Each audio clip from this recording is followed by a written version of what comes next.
श्री गुरुभ्यो नमः। हरिः ओम।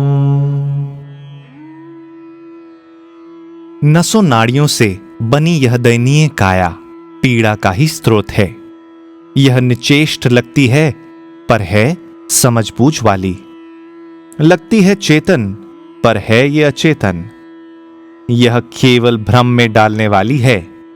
थोड़ी सी संतुष्टि से यह हर्षित हो जाती है और छोटी मोटी परेशानी से यह तिलमिला उठती है।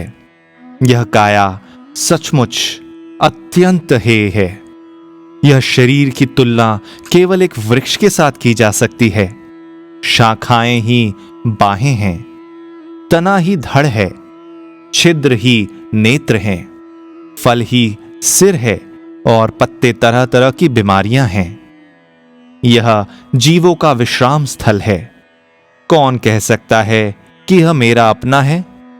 इससे संबंध आशा और निराशा निष्फल है।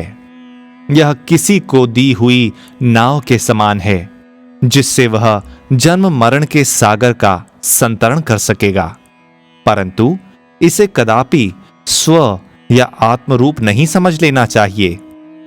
शरीर रूप में यह वृक्ष संसार बार बार उत्पन्न होता है। चंचल बंदर या मन इस पर खेलता है। यह टिड्डियों या चिंताओं का आवास होता है। इसका भक्षण कीड़े अर्थात अनगिनत कष्ट करते हैं। यह विषैले नाग जैसे लालसा को आश्रय देता है और यह जंगली कौए यानी क्रोध का भी बसेरा है। इस पर हंसी के फूल खिलते हैं। इसके फल अच्छे और बुरे दोनों ही होते हैं। वायु या प्राण शक्ति इसे प्राणवान बनाती है। ये पक्षियों या इंद्रियों का सहारा है।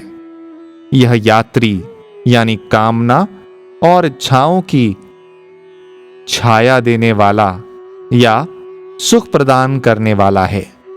बलशाली गिद्ध या अहंकार इस पर बैठा हुआ है और यह रिक्त तथा खोखला है। निश्चय ही यह सुख बढ़ाने वाला नहीं है। इसकी उम्र लंबी हो या थोड़ी, यह है बेकार ही। यह रक्त और मांस से बना है। यह बुढ़ापे और मृत्यु के अधीन है। मैं इस पर मोहित नहीं होता। यह गंदे पदार्थों से भरा है और अज्ञान से ग्रस्त है। यह मेरी आशाओं की पूर्ति कैसे कर सकती है?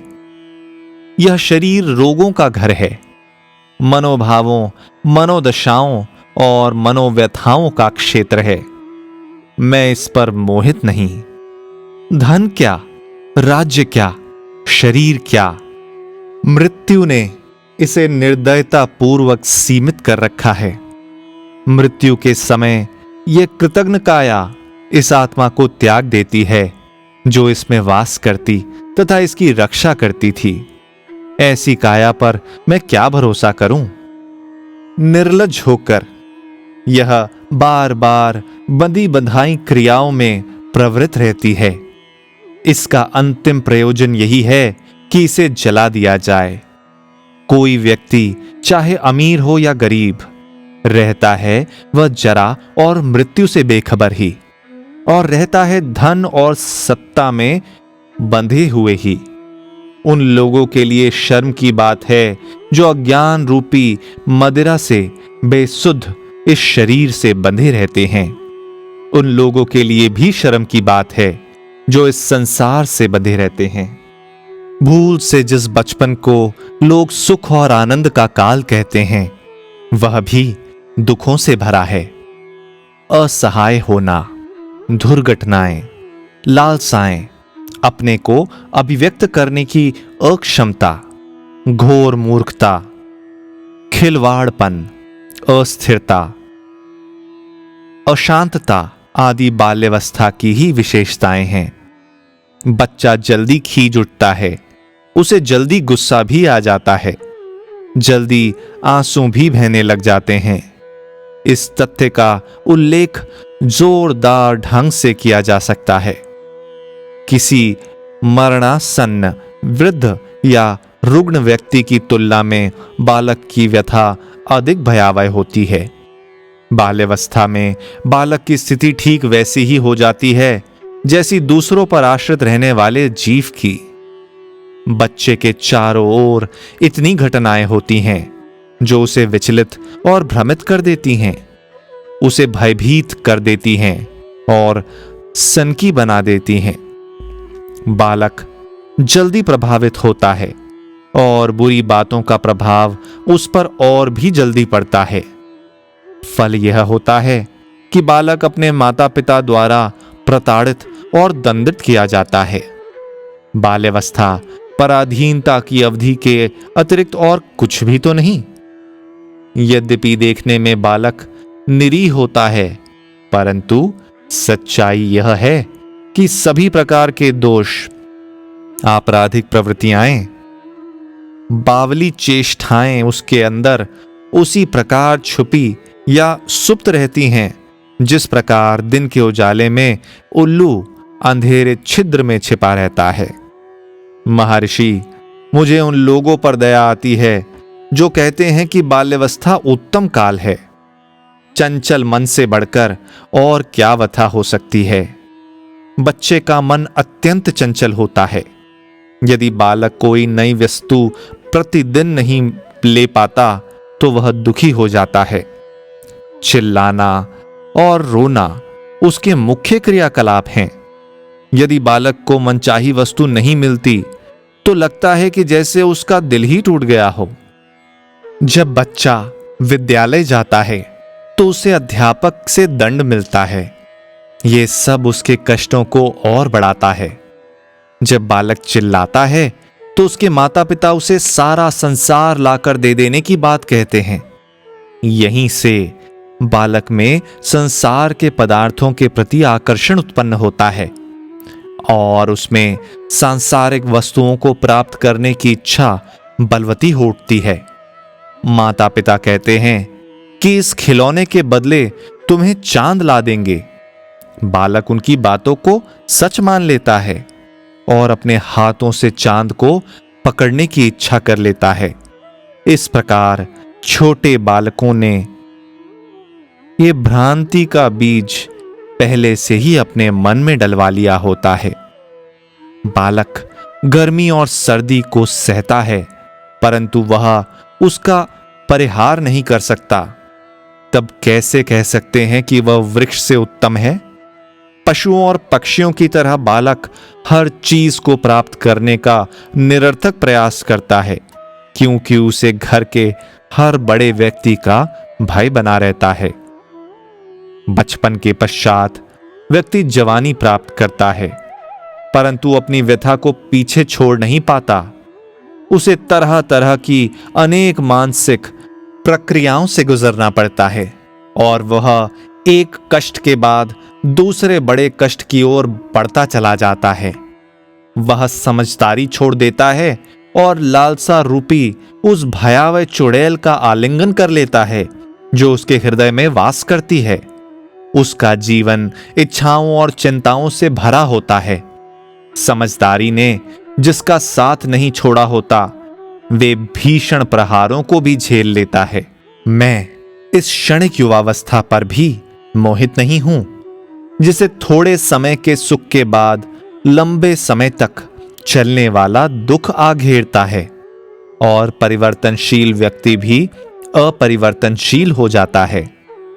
इससे भी बुरी बात यह है कि युवावस्था में वह ऐसे क्रियाकलापों में प्रवृत्त हो जाता है जिससे दूसरों को कष्ट उठाना पड़ता है।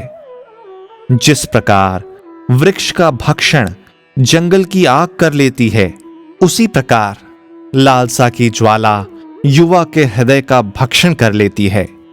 युवा व्यक्ति अपने हृदय को निर्मल बनाने का चाहे जितना प्रयत्न क्यों ना कर ले, वह रहता है मलिन ही। जब उसकी प्रिया उपस्थित न भी हो तो भी उसके सौंदर्य का विचार उसका ध्यान भटकाए रखता है। लालसाओं से भरा व्यक्ति सज्जन पुरुषों की दृष्टि में अपनी प्रतिष्ठा खो बैठता है। युवावस्था शारीरिक रोगों और मानसिक व्यथाओं का घर है। इसकी तुलना उस पक्षी से की जा सकती है जिसके कार्य रूपी पंख अच्छे और बुरे हों। यौवन बालू की उस आंधी के समान है जो व्यक्ति के गुणों का तितर बितर और अंतर ध्यान कर देता है। यौवन हृदय के सभी बुराइयों की जड़ है और आंतरिक सद्गुणों का दमन करने वाला है। इस प्रकार यह बुराई को बढ़ावा देने वाला है। यौवन भ्रांति और आसक्ति उत्पन्न करता है। यद्यपि यह शरीर को बहुत अच्छा लगता है, पर यह है मन का विनाशक। युवावस्था में व्यक्ति सुख की मरीचिका से ललचा उठता है और उसे पाने के प्रयास में दुखों के गर्त में जाकर गिर जाता है। इसलिए मैं युवावस्था पर मोहित नहीं हूं।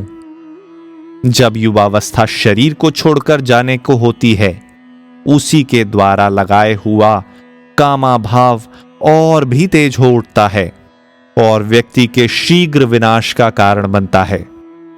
जो यौवन में हर्षित होता है वह निश्चय ही मनुष्य नहीं बल्कि मनुष्य के वेश में पशु है। जो व्यक्ति युवावस्था की बुराइयों से बचे रहते हैं और विभिन्न प्रकार के प्रलोभनों से भी बचे निकलते हैं, वे आदरणीय हैं।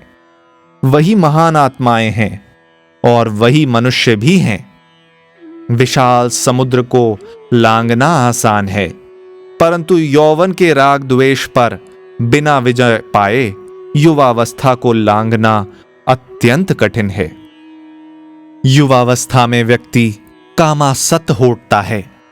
जिस शरीर में मांस, रक्त, हड्डी, बाल और त्वचा के योग के अतिरिक्त और कुछ भी नहीं है, उसमें उसे सौंदर्य और आकर्षण दिखाई देता है। यदि यह सौंदर्य स्थायी होता तब भी उसके सोच को उचित ठहराया जा सकता था, परंतु दुख की बात तो यह है कि वह अधिक समय तक रहता नहीं।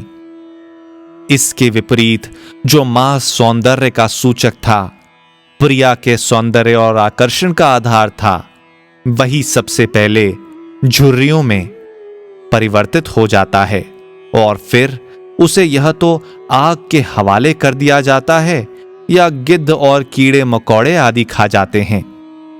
जब तक यह शरीर रहता है, काम वासना व्यक्ति के दिल और दिमाग दोनों को खाती चली जाती है। इसके द्वारा सृष्टि का परिचालन होता है, परंतु जब इसका आकर्षण समाप्त होता है तो यह संसार भी समाप्त हो जाता है। जब बालक अपनी बाल्यावस्था से असंतुष्ट होता है तो जवानी विराजती है, और जब जवानी असंतोष और कुंठा से त्रस्त उठती है तो बुढ़ापा अपना अधिकार जमा लेता है। जीवन कितना क्रूर है। जिस प्रकार वायु पत्ते पर से बूंद को गिरा बैठती है, उसी प्रकार बुढ़ापा शरीर को नष्ट कर देता है। जिस प्रकार विष की बूंद शरीर में प्रवेश करते ही फैल जाती है, उसी प्रकार जरा या बुढ़ापा भी संपूर्ण शरीर में व्याप्त हो जाता है, उसे तोड़ देता है और उसे हंसी का पात्र बना देता है। यद्यपि वृद्ध व्यक्ति शारीरिक दृष्टि से अपनी इच्छाओं की पूर्ति करने में असमर्थ रहता है, तो भी इच्छाएं उसकी फलती फूलती रहती हैं। वह अपने से पूछता है, मैं कौन हूं और मुझे क्या करना चाहिए आदि, परंतु तब तक अपने जीवन क्रम को बदलना उसके लिए असंभव हो जाता है।